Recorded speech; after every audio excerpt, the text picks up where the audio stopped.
জুমার নামাজ নবীজি নাকি হিজরতের দিন, যেদিন হিজরত করে মদিনায় যায় এদিন নাকি চালু করেছে। তবে দুঃখের বিষয় হলো নবীজি 10 বছরে 520টা জুমার নামাজ পড়ালেন, একটা জুমার খুতবা 86টার মধ্যে আইল না। আর হিজরতের 7 বছর পরে জুমার নামাজের আয়াত নাজিল হইল। এই শুভঙ্করের ফাঁকি নিয়ে আজকে কিছু কথা বলবো, আসুন আমরা মনোযোগ সহকারে শুনি।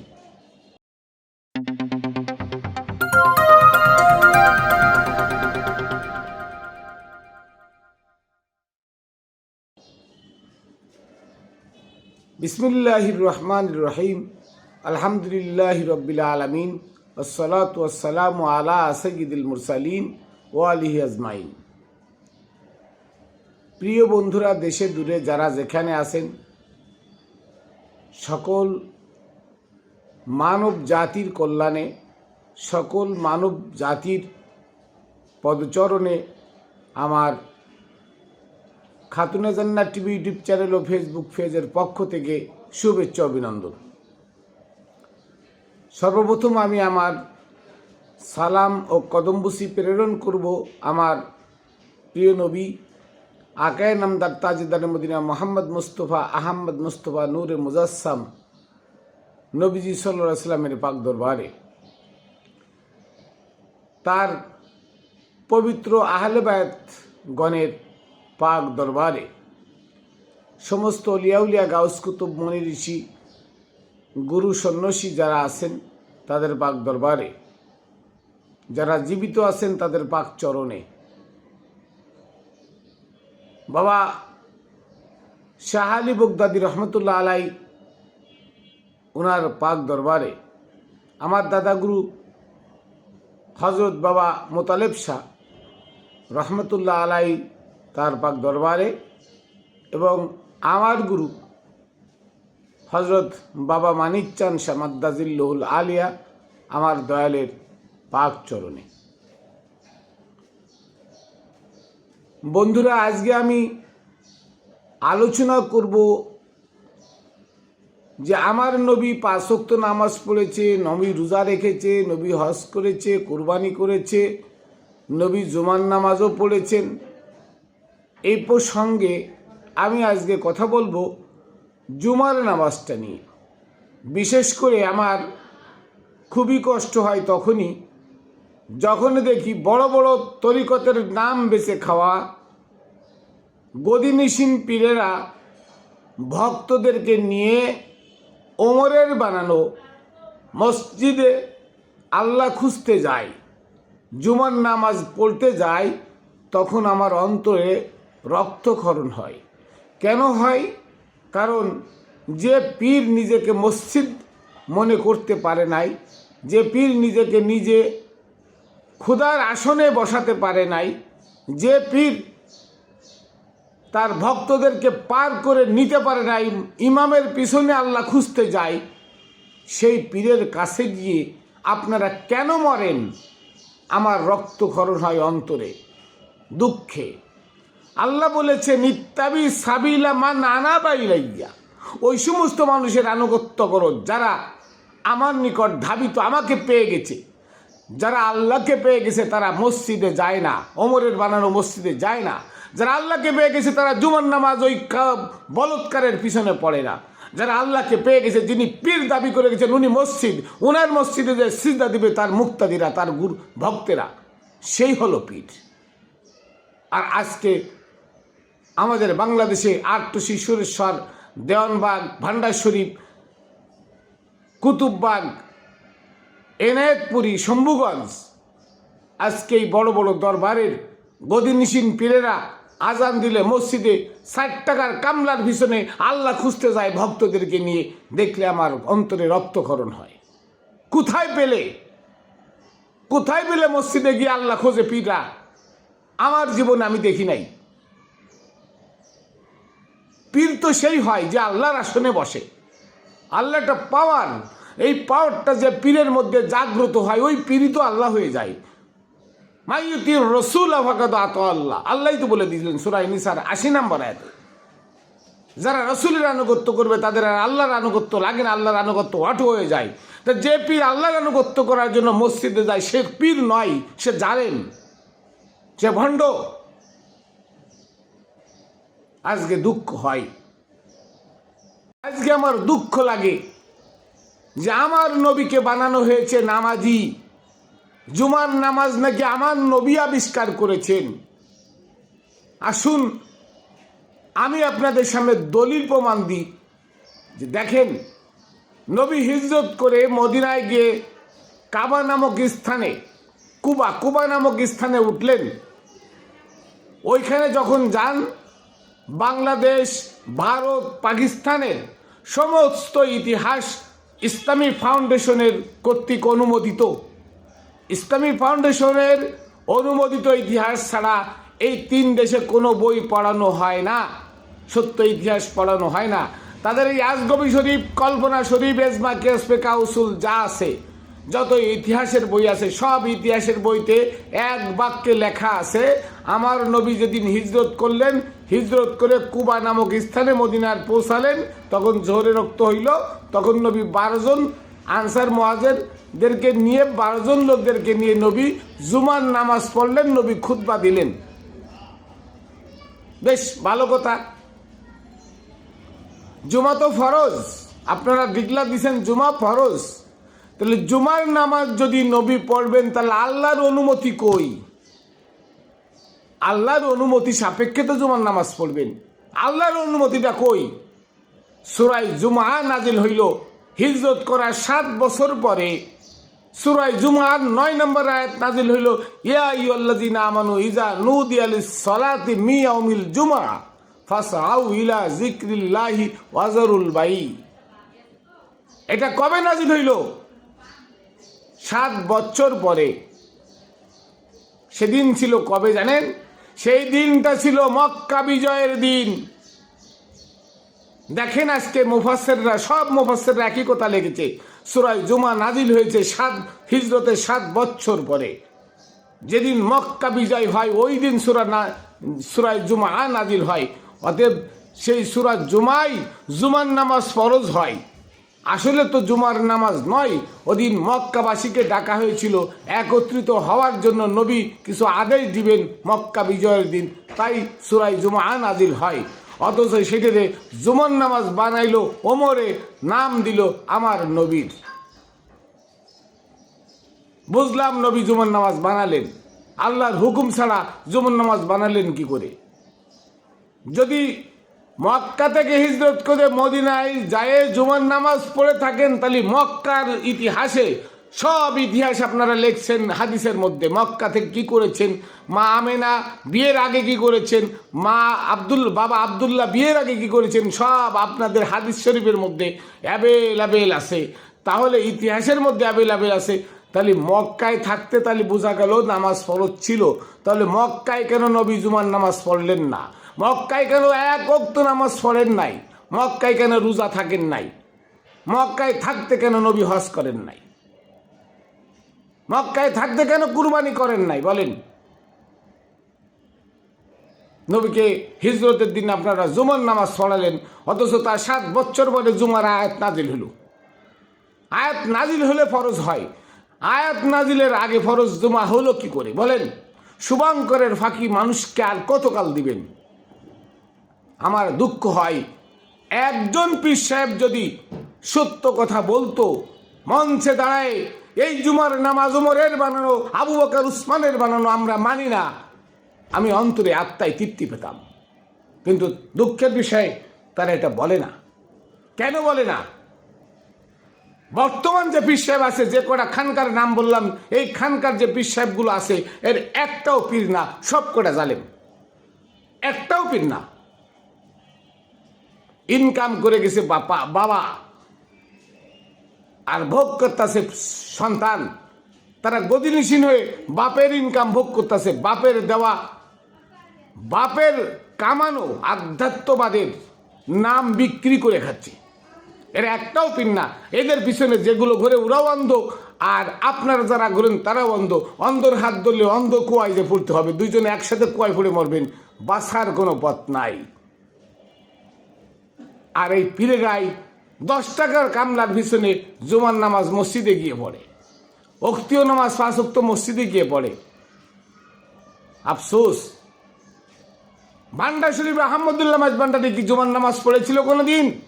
পড়ে নাই। গোলামুর রহমান বাবা ভান্ডারী কোনোদিন পড়েছিল? পড়ে নাই। সবুল মাঝভান্ডারী কোনোদিন পড়েছিল? পড়ে নাই। দেলোয়ার মাঝভান্ডারী পড়েছিল? পড়ে নাই। জিয়াউল হক মাঝভান্ডারী কি পড়েছিল? পড়ে নাই। তাহলে তারা আপনারা তাদের সন্তান হয়ে আজান দিলে 5 ওয়াক্ত ওই ওহাবিবাদ মসজিদে গিয়ে কামলার পিছনে নামাজ কেন পড়েন? কোথায় পেলেন? গুড়াতে নাই, আগায় এসে কোথায় পেলেন? সুরেশ্বরের জান শরীফ বাবার পীর ফতে আলী ওয়াইসি, জান শরীফ বাবা সিস্তিয়া ওয়াইসিয়া তরিকার, তার ছেলেরা মুজাদ্দিদিয়া তরিকা কোথায় পেল? আর তুষির হাসমতুল্লাহ কি জুমার নামাজ পড়তেন? পড়েন নাই। তার ছেলেরা জুমার নামাজ পড়েন, পাইলেন কই? দেওয়ানবাগের গোড়া যেখানে, তারা কি জুমার নামাজ পড়তেন? পড়েন নাই। তাহলে দেওয়ানবাগ শরীফ জুমার নামাজ পড়েন কি করে? কুতুববাগ পড়েন কি করে? আজকে আপনারা নামাজের প্রতি এত গুরুত্ব, ভক্ত নিয়ে নামাজ পড়েন, কোথায় পেলেন? অথচ নামাজের জুমা যে সূরা দিয়ে জুমার নামাজ আপনারা পড়েন, এই সূরা হিজরতের 7 বছর পরে নাজিল হলো। আর হিজরতের 7 বছর আগে নবী নিজেই না জুমার নামাজ চালু করলেন। নবী কি আল্লাহর হুকুম ছাড়া জুমার নামাজ পড়েছেন? এই সগলখুরি, এই বদমাশি কই পেলেন? এরা শুভঙ্করের ফাঁকি। এবার আসুন, নবী যদি হিজরতের দিন থেকে জুমার নামাজ পড়েন, তাহলে নবী 10 বছরে 52 সপ্তাহ, 1 বছরে 52 সপ্তাহ, 10 বছরে 520টা খুতবা দিয়েছেন। নবী কায়থায় শুয়েছেন, সেটা সুন্নাত হাদিসে আছে। নবী দাঁড়ায় পড়ে হিসাব করেছেন, বুখারী শরীফ, সহিহ মুসলিম শরীফে আছে হাদিস, নবী দাঁড়ায় দাঁড়ায় হিসাব করেছেন। অথচ প্রত্যেক মসজিদের হিসাবখানায় লেখা আছে দাঁড়ায় হিসাব করা হারাম। তাহলে নবী যে দাঁড়ায় হিসাব করেছেন, ওখানে লেখেন না কেন বসে হিসাব করা হারাম? নবী দাঁড়ায় হিসাব করেছেন, দাঁড়ায় হিসাব করা সুন্নত, এটা লেখেন না কেন? ওখানে হাদিসের বিপক্ষে দাঁড়ায় হিসাব করা হারাম কেন লেখেন? আপনাদের মন মতো ইসলাম চলবে না। এগুলো আপনাদের মন মতো ইসলাম, যেমন খুশি তেমন ফতোয়া দিয়ে আপনারা ইসলাম চালাই দিয়ে যেতে চাইতেছেন। আর এই হাবলুস পাড়ায় নোট বাঙ্গায় খাইতেছেন। এই হাবলুস জনগণ আপনাদের প্রতিবাদ করে না কেন? ডরে, কি কইতে কি কমু, জাহান্নামে চলে যাব। আসলে তো জাহান্নাম কিছু না। আজ আমার সত্য কথাগুলো বলতে হবে। নবী 10 বছরে 520টা জুমার নামাজ পড়ালেন, 520টা জুমার নামাজ পড়ালেন 10 বছরে। আপনাদের এই আজগবি শরীফের একটা আজগবি শরীফে দেখাইতে পারবেন যে নবী হিজরতের দিন প্রথম যে জুমার নামাজ পড়েছেন সেই জুমার নামাজে এই খুতবাটা দিয়েছিলেন, দ্বিতীয় জুমায় এই খুতবা দিয়েছিলেন? 520টা খুতবা লাগবে না, 100টা খুতবা সিয়াসিত্তার মধ্যে দেখান যে নবী জুমার নামাজে এই খুতবা দিয়েছিলেন। একটাও দেখাইতে পারবেন না, কারণ নবী জুমার নামাজ পড়েন নাই, তাই তার কোনো খুতবা নাই। শুভঙ্করের ফাঁকি, আমাদের সামনে মিথ্যা কথা বলে ওমরের শরিয়াত বাস্তবায়ন করানো হচ্ছে আমাদেরকে দিয়ে জোর করে। আল্লাহর ইবাদতের মধ্যে জোর জবরদস্তি নাই। আল্লাহর যে ইবাদত আমরা করি, এই ইবাদত কখনো জোর জবরদস্তি নাই। আল্লাহর ইবাদতে জোর জবরদস্তি চলে না। আল্লাহ বলেছেন, আমি দয়ালু মেহেরবান, আমি কার উপরে চাপাই জোর করে কোনো কিছু চাপাই দিই না। মানুষ পরস্পর সম্প্রীতির ভালোবাসার প্রেমে আবদ্ধ, একে অন্যকে ভালোবাসবে। মানুষ সমস্ত জীবকে ভালোবাসবে, শোনো জীবকে সেবা দেবে, এটাই আমার ইবাদত। ওমা খলাকতুল জিন্না ওয়াল ইনসা ইল্লা লিয়ারিফুন, এইটা ছিল কোরআনের আয়াত। লিয়ারিফুন কেটে দিয়ে এখন বানানো হয়েছে লিয়াবুদুন। এই জিন আর ইনসানকে আল্লাহ ইবাদতের জন্য বানাইছেন, অথচ এখানে ছিল লিয়ারিফুন, জিন আর ইনসানকে আল্লাহকে চিনা শোনার জন্য বানিয়েছেন। আমরা আল্লাহকে চিনবো, জানবো, এটাই হলো ইবাদত। তাহলে আজকে সব কথা নবী পাইতে দিতেন জোরে, সেটাও হাদিসে আছে। নবী কার সাথে বাসর ঘরে গিয়ে কি কথা বলেছেন, এটাও হাদিস আছে। তাহলে নবী যে উপদেশগুলো দিলেন, 520টা খুতবা, 520টা জুমার নামাজ পড়ালেন, 520টা খুতবা দিলেন, তার একটা খুতবা কেন সিয়াসিত তার মধ্যে নাই? কারণ এই সিয়াসিতটা আপনাদের মন গড়া বানানো, তাই নবীর খুতবাগুলোর ভিতরে নাই। আর নবীর নামাজ পড়ে নাই, খুতবা দেয় নাই, কাজেই ওগুলো এখানে আসার কোনো প্রশ্নই আসে না। তাহলে জুমার নামাজ ফরজ হওয়ার আগেই নবী জুমার নামাজ ফরজ বানাই ফেললেন, এখানে আল্লাহর বিপক্ষে নবীকে দাঁড় করালেন। আমার এই বক্তব্যগুলো আশা করি পীরেরা শুনতেছেন, পীরেরা শুনবেন, তারা মনোযোগ দিবেন যে আপনারা যে জুমার নামাজ পড়তে যান, এই জুমা ওমরের বানানো, এটা ওমরের বানানো তৌহিদের একত্ববাদের ইবাদত। এই ইবাদত যে করে সে কাফের হয়ে যায়, সে শিরক করে, আল্লাহর বিপক্ষে লড়াই করে। আল্লাহ বলছে মাইয়ুতির রসুল ফাকাদ আতা আল্লাহ, যে রাসূলের আনুগত্য করবে সে আল্লাহর আনুগত্য করে ফেললো। তা যেই আগলির ইবাদত করবে, যে ভক্ত তার মুর্শিদের ইবাদত করবে, মুর্শিদের আনুগত্য করবে, তার আল্লাহর আনুগত্য করা হয়ে যায়, তাহলে সেই মুর্শিদ যদি বলৎকারের পিছনে 10 টাকার কামলার পিছনে গিয়ে আল্লাহ খোঁজে, তাহলে ওই বলৎকারের কাছে আপনারা বলো, ওই পীরের কাছে আপনারা কেন গিয়ে মরেন? ওই পীরও জাহান্নামী, আর যে ভক্ত ওই পীরের কাছে যায় বায়াত হয় সেও জাহান্নামী। ভণ্ডামি আস্তানা, এটা দুনিয়া হাত পেতে নিস। এই পীরের নাম হলো আনিস, দিস না, এ পীর দিতে পারে না, এ পীর দিতে পারে। এই সমস্ত পীর বর্জন করুন। যদি কোরআনকে গাইডলাইন হিসেবে মানেন, তাহলে ইত্তাবি সাবিলা মান আনাবা ইলাইয়া, ওই সমস্ত পীরের কাছে যাও যে সমস্ত পীর আল্লাহকে পেয়ে গেছে। যারা কামলার পিছনে আল্লাহ খোঁজে না, যাদের অন্তরে আল্লাহ বসে থাকে, যারা মসজিদে আল্লাহ খুঁজতে যায় না, যাদের অন্তরে আল্লাহ বসে থাকে, সেই সমস্ত পীরের কাছে তুমি যাও, তাহলে তুমি আল্লাহকে পাবে। অন্যথায় জুমার নামাজ মসজিদে পড়ো আল্লাহর খোঁজে, আল্লাহ ওখানে নাই। আল্লাহ তো সহজ নয়। তাহলে বোঝা গেল যে নবী জুমার নামাজ পড়েন নাই। জুমার পড়লে জুমার খুতবা দিত, জুমার খুতবাও নবীদের নাই। শুধু তাই নয়, নবীকে যারা নামাজি বলে তারাও জাহান্নামী।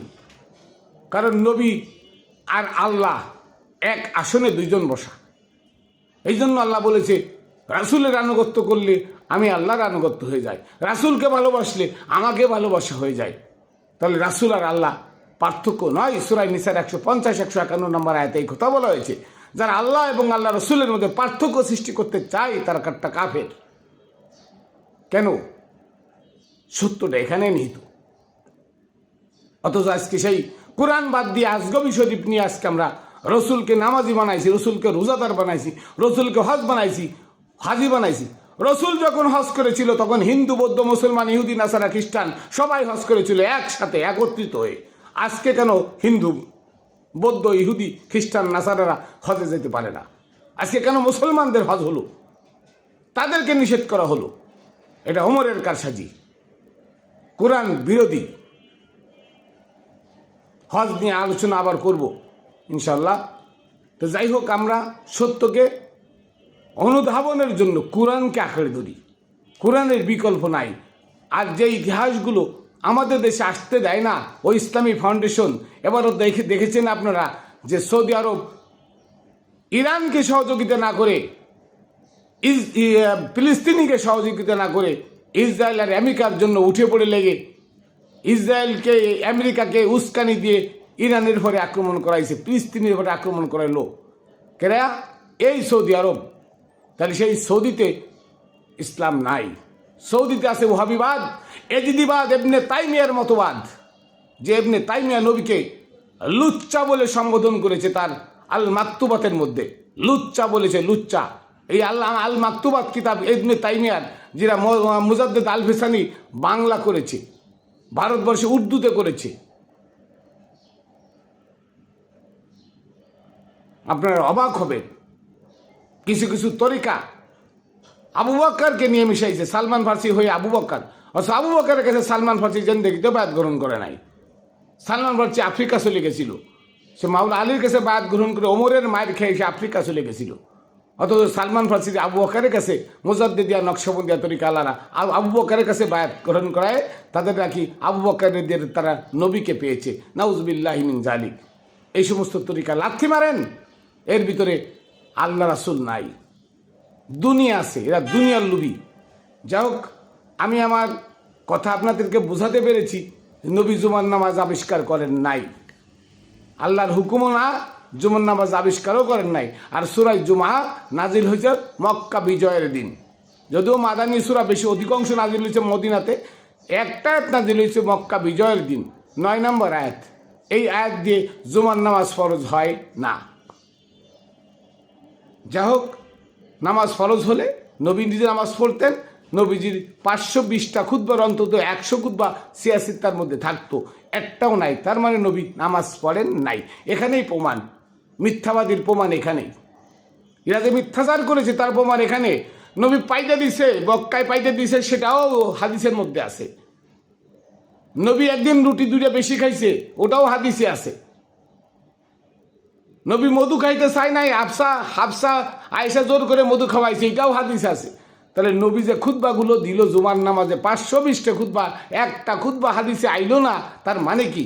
এটা কার সাজি? নবী কোনো খুতবা দেয় নাই, নবী কোনো জুমার নামাজ পড়ে নাই। কারণ নবী কার আনুগত্য করবে? নবীর আনুগত্য করলে আল্লাহর আনুগত্য হয়ে যায়, তো নবী কেন আল্লাহর আনুগত্য করতে যাবে? বুঝতে হবে, বোঝার ভুল, আমাদেরকে ভুল বোঝানো হচ্ছে। নবীর দোহাই দিয়ে ওমরের শরিয়াত আমাদের উপরে চাপাই দেওয়া হয়েছে। এই শরিয়াত থেকে বেরিয়ে আসা পর্যন্ত আমরা সত্য পথ পাবো না। আসুন সবাই ওমরের শরিয়াত লাথি মেরে ফেলে দিয়ে আমরা কোরআনের শরিয়াত ধরি, তাহলে এহকাল পরকাল মুক্তি পাবো। অন্যথায় বারংবার আমাদেরকে পুনর্জন্মে আসতে হবে, কোনো ভুল নাই। যাই হোক, আমি আমার সংক্ষিপ্ত কথা এখানে শেষ করছি। সকলকে শুভেচ্ছা অভিনন্দন জানিয়ে এবং আমার শেষ সালাম ও কদমবুসি পাক পাঞ্জাতনের পাক দরবারে প্রেরণ করে, সমস্ত উলিয়া গাউস কুতুবের পাক দরবারে প্রেরণ করে এবং আমার গুরু হযরত মানিক শাহ সামাদাজুল্লাহ আলিয়া তার পাক চরণে রেখে এখানে শেষ করছি। খাতুনে জান্নাত টিভি ইউটিউব চ্যানেল ও ফেসবুক পেজের পক্ষ থেকে আমি মাইনুল কবির সকলকে জানাই শুভেচ্ছা অভিনন্দন। আবার দেখা হবে অন্য ভিডিওতে। জয় গুরু। ভালো থাকবেন, সুস্থ থাকবেন।